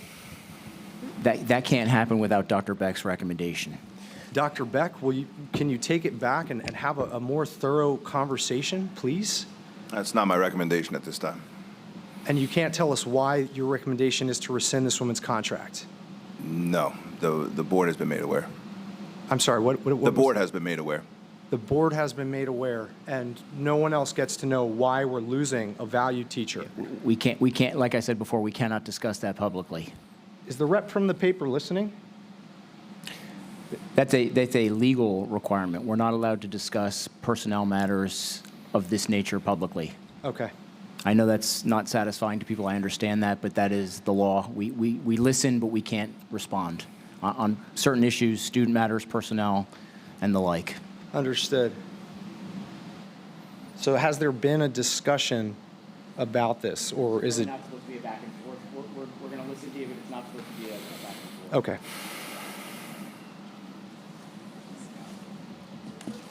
It's just a similar comment that I'd like to make. Christina, I'll sign in, but I'm a little bit confused about the process that brought us here. Christina Leiden, parent of a pre-K student who spoke earlier.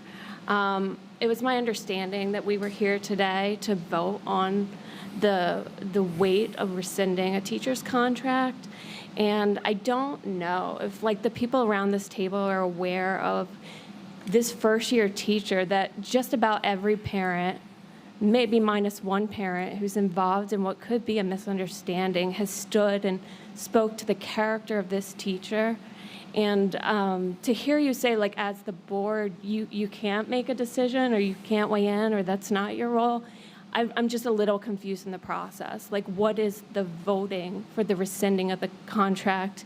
And I also really, really do believe this should be discussed more. And I think, I'm not a teacher, but I'm so disappointed to find out what it is. I'm a nurse. one of the #1 trusted professions in the world. And I'm really disappointed to find and learn through this experience how teachers are supported through the organization, through the industry, what's the process for personnel issues, how they funnel through the board, what kind of ability you have as a professional to make a case when an allegation comes against you. It's my understanding that this teacher hasn't spoke to the administration about the allegations personally. She wasn't given the time. I don't know firsthand, but I do want to share. I'm so disappointed that this is what this is. Thank you. I apologize. Can I just say two things quickly? I didn't realize there was a time limit. So just requesting two things. One is for our daughter to be reevaluated for Math 7, and also just a reevaluation of the rubric for Math 6. Thank you.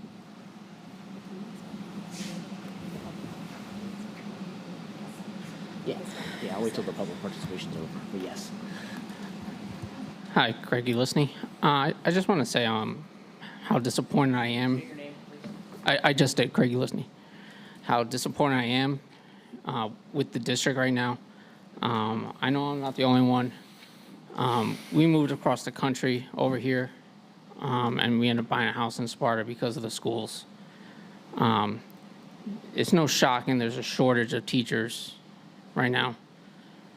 The fact that you guys are just willing to ruin this girl's livelihood, it's shameful, honestly.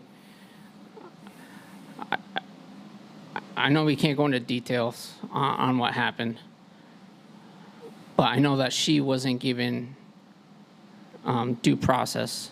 You guys are treating her as if she was guilty. None of you guys even talked to her. I mean, what's going on here? That's not what this country is founded on. It's shameful how you guys have handled this situation. And Dr. Beck, I implore you, please reconsider. This is a great teacher. This district can't afford to lose more teachers. This district just went to make pre-K for every student. And I just, please reconsider.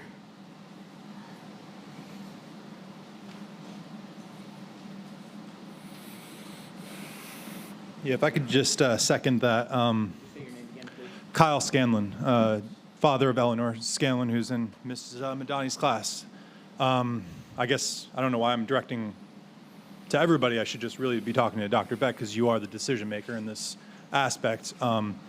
As a father of a 4-year-old daughter who's going to be repeating pre-K next year, and seeing as Alpine Elementary has gone through multiple teachers teaching this specific class in the last 2 years, what exactly are the characteristics of the teaching role that you're looking for that apparently Ms. Madani is not able to offer? I'm just questioning that particular to your assessment. Sir, just to be clear, this is not a back and forth. We listen to you. After the public comment period is closed, we'll respond to the extent that we can. So your comments are welcome now. We'll respond at the end, but it's not supposed to be a back and forth. I understand. But, we chose Sparta because of the education system.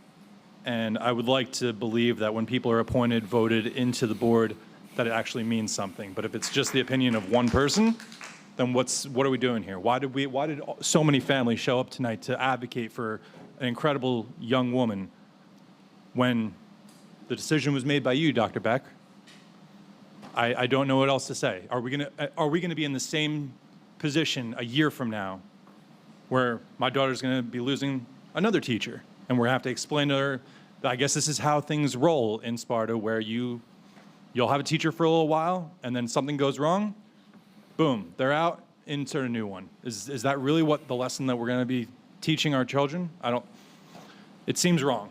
Okay, and if I had known that prior to moving to Sparta, maybe I wouldn't be standing here today, okay? So I just want you to think a little bit more about the human and the impact that you're impacting here.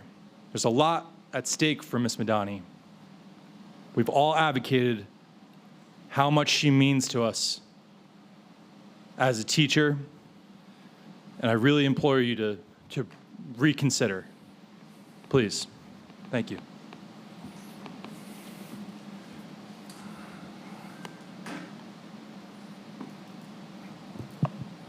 Hi, everyone. I'll sign in after Kyle.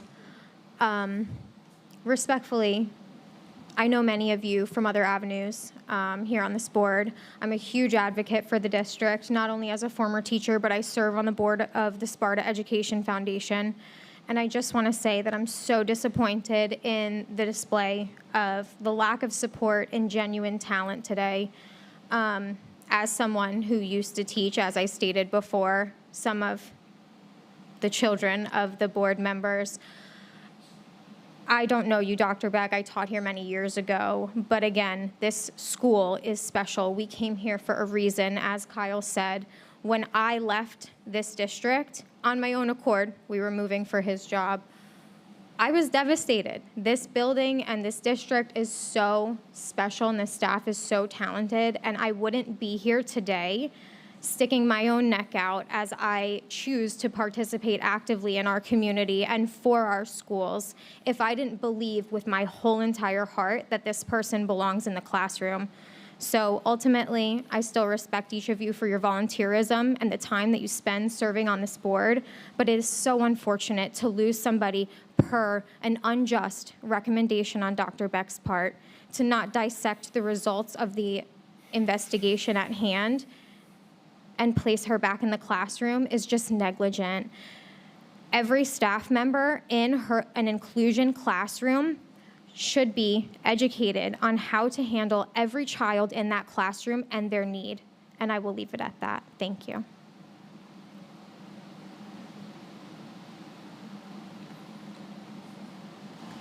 Mark, I just have a question over here, sorry.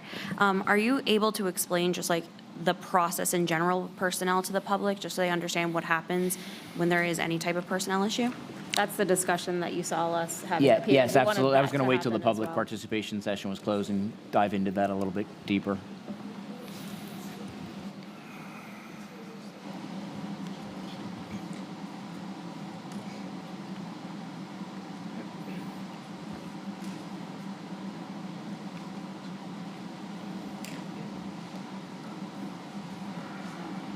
Sorry, I would have come up sooner.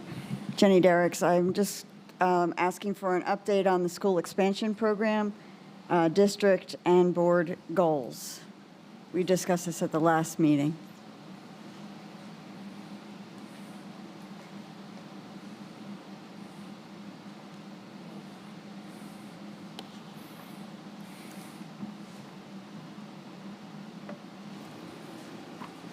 If there's no one else, can I have a motion to close public comment number 2? Motion. Second? Second. Everyone in favor? Aye. Could I just jump in the discussion first to get Jenny Derrick's question out of the way? Is that okay? So just, Jenny, to let you know about the district and board goals, everything so far so good. We're just waiting on some in-building admin teams to have some more discussion before we really hammer anything down to the public. But I believe August, we're looking to present our district and board goals to the meeting. So look out for August. But in the meantime, I'm sorry? Okay. Sounds good.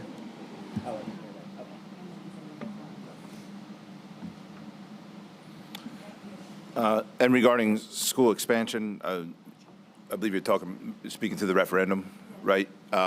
Yeah, I updated the board this evening because there was some confidential information regarding that I had to update them on. But there was something that was holding us up. A possible opportunity is all I can say.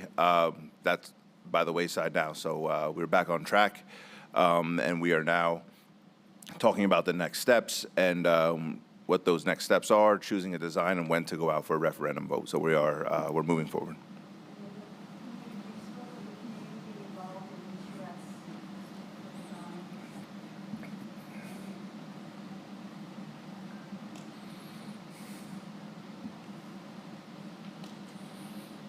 So let me piggyback a little further on what I said before, without talking specifically about the particular staff member at issue. By law, one of the exemptions to the Open Public Meetings Act for public discussions is matters of personnel. So in order to maintain the privacy rights of individuals, those are issues that the board discusses in what's called closed session or executive session. As you know, we had an executive session for about an hour before the public portion of the meeting started. I'm not going to delve into what we discussed there, obviously for confidentiality concerns. But by law, any staff member who is discussed in closed session gets a notice ahead of the meeting. It's called a Rice notice, informing that employee that the board may discuss matters pertaining to the terms and conditions of their employment in closed session. The employee then has the right to waive their right to privacy and have that discussion take place publicly. So they're basically waiving the right to privacy. They don't get to come into the closed session. What they're saying is, we'd like the discussion about me to take place publicly. Again, I'm not going to speak about what happened with this particular staff member. I just want you to understand what the process is. And so that's why we discuss personnel privately in closed session, and that's why there was very limited discussion, properly so, from the Board of Education on this particular topic.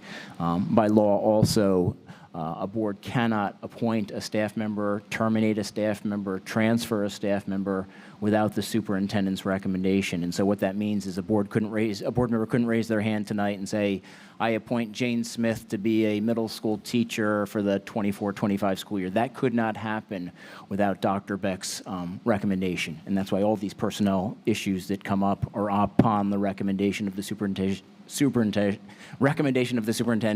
by law. It's in 18A 27-4.1. There was another comment about, board members interviewing staff members. The board is a policy-making body. They set policy, they plan, and they appraise. So it is not up to board members to get involved with interviewing staff members, giving due process to staff members. That's, again, an administrative function. That's up to the superintendent, the various principals, or whoever they designate. So again, I just wanted to make it clear that it is not a Board of Education role to get involved with having direct dealing, so to speak, with staff members.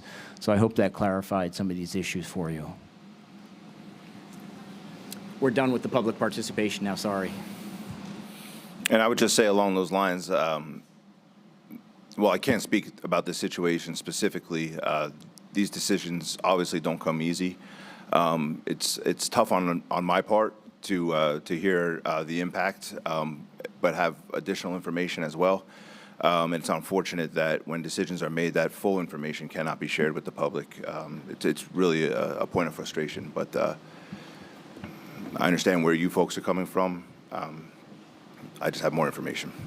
I just have one other thing to add. You can always email questions after the fact, and if we can answer them, we can answer them. And as far as I think Lisa mentioned, some parents didn't get emails back. Our capabilities as board members, as far as, like you said, interaction with teachers, also interactions with public, is somewhat limited. Only the president is able to comment on behalf of the board or the superintendent. So a lot of times we see your emails, but we are not able to directly respond to them, answer your questions, say anything about the emails. We would have to forward them to the president or to Dr. Beck. So if there was confusion on why people didn't get emails back, a lot of times it's for that reason. So I don't want anyone to think that your emails go unread. All of the emails that we got, some got more than others, but all of the emails are read by board members. We do see them, so your emails were read. I wanted to make sure that you guys did know that anyone who emails us, it is read. And just to add to that too, I want to thank Dr. Beck because I absolutely share that frustration, but I appreciate what you just expressed and I agree wholeheartedly. So thank you for coming out. Just from a finance perspective, I wanted to address the comment from Ms. Rivas regarding the spending for legal. I just wanted to reiterate what we have spoken about in the past in the 23-24 general fund budget presentation, where the budget increase was, yes, 5.8%, but it is cited in that slide that the average tax levy effect with interest increase in ratables was indeed 3.4%, which you will see also in your tax bill. So just to correct that, it was not a tax increase of 5.8%, but rather a budget increase in that amount. And as I had shared with the board prior, when I asked for a slide from our auditor in terms of what is the legal spending for the last several years since we've been with Mark Zittimer's firm, you've seen years where it's gone up and it's gone down, and it was on the downward turn.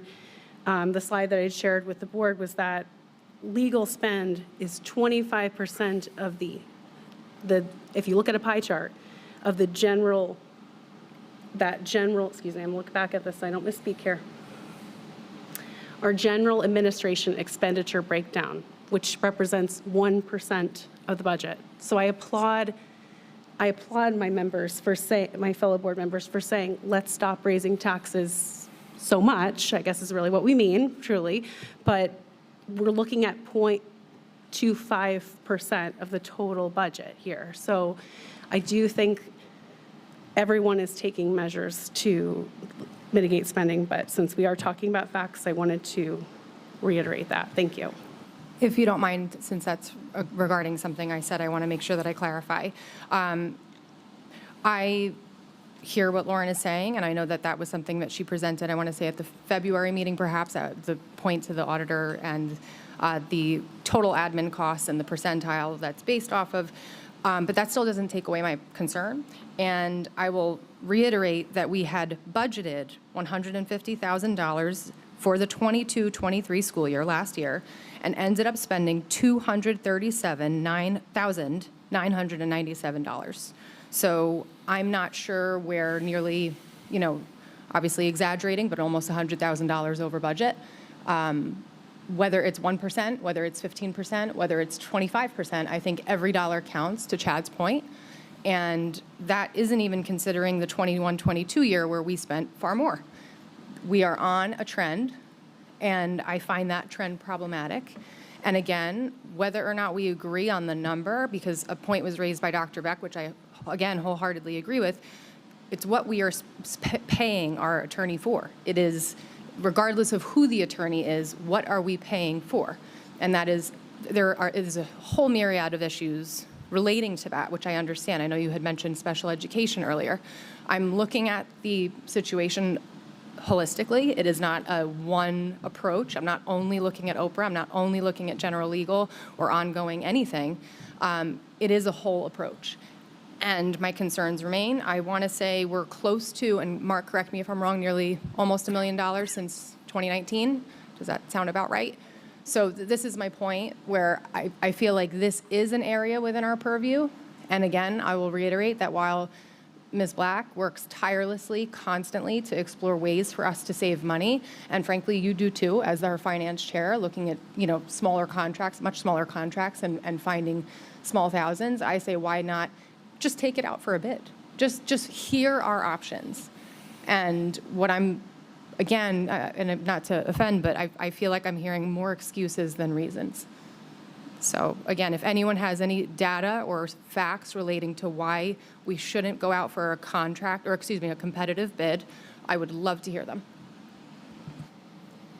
Sorry, I'm going to end with this zealous defense of our district. And sometimes it does take dollars to do that. We have a large district. We have 5 buildings. We have teachers to protect. We have students to protect. We have a high population of special ed students that we're happy to serve. We have a very diverse community of learners and staff, and it is zealous representation of our district, and that is where I come from. So I respect all of you. I respect your concerns, and let's continue the conversation for sure. I'm all in. And I will just add to that. I agree with you in that respect, but I, again, think that that's a fraction of the whole. I think we're looking at overspending. And there are areas within that large spectrum where I think we could do better. And I will be holding us on the board end accountable to that number. Anything for the good of the order? I have something, but it's super positive. So a few things. I just want to thank all of the effort that went into planning the monogram dinner, the scholarship dinner. Emily and I were able to attend the National Honor Society induction, and I was not aware of how busy June was. So thank you so much to everyone who worked so hard to make those events possible for our students. Congratulations to the outgoing class. There are many we will miss. And lastly, I also, again, want to reiterate thanking or congratulating our librarian, Kelly Kiff, who just returned from a weekend in Boston with the author of the Diary of a Wimpy Kid series, Jeff Kinney. So she was recognized in a national contest, and I think that, especially given the year that she's had, she deserves all of the credit and recognition in the world. So congratulations to Ms. Kiff on a hard-earned placement in a very competitive competition. I just had one last thing to add, that last Friday, many towns and surrounding communities participated in the annual torch run for Special Olympics. Sparta had quite a showing of community members, students, teachers, administrators come out and support that on Friday. If anybody witnessed everybody going through town, it's quite an event to see. It's very heartwarming. It's a lot of fun. And then we had a significant number of students participate in the Summer Olympics over this weekend. I don't have results in front of me for that, so hopefully at the next board meeting we can talk about those students and what they accomplished over the weekend, but I just wanted to make sure it went noted that it was quite an event and they were super successful this weekend. So they had a gorgeous weekend for it, so that's all I have. I just want to say one thing. Oh, sorry. Applause. I want to say congratulations to all the retirees of the district. That was a long list, a lot of people that really had a profound impact on myself and my education and who I ended up being, and it's well-deserved. I hope they enjoy an endless summer.